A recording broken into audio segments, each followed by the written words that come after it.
As far as attributes that are used to specify relationships, there's really three. And these can be used to override the conventions. There's key, there's foreign key, and there's inverse property. We've looked at an example with key and foreign key. We haven't looked at one with inverse property. But you would use this if you are basically relating a table to another, and there's more than one entry, more than one way to relate that table. So this example hopefully will illustrate it, not confuse you. But in this example, we have course, and then we have a class called teacher. And there's actually two different types of teacher in this class. There is an online teacher and there's a classroom teacher. Okay, and each of those types can be related to course. So we've got online teacher relating, and then we've also got classroom teacher. Okay, and this is the kind of situation that Entity Framework can get a little bit confused about.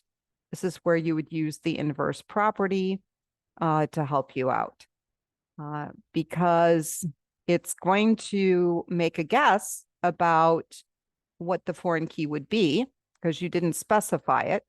So it's going to guess teacher ID, but then it's going to be a little confused because would both of these use teacher ID? So that's where you would use inverse property. So what you can do with inverse property is you can specify the type, online teacher and classroom teacher. And this is down in teacher where you've got the collections. And then up in the course, you can specify the foreign key being online teacher or classroom teacher. Okay, and then here we've got online teacher ID and we've got classroom teacher ID.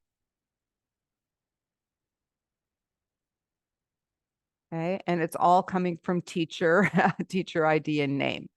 So this is basically using the conventions to specify what those IDs are going to be called and get them to relate up to the course. And then how this looks in the table is you will actually see the two different entries that are relating down to this teacher table.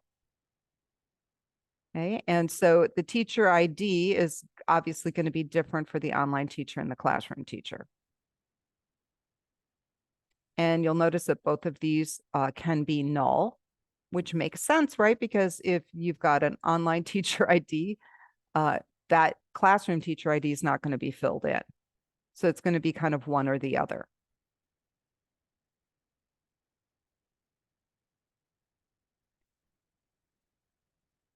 And I'm going to stop at this point, let you watch the other video on Fluent API.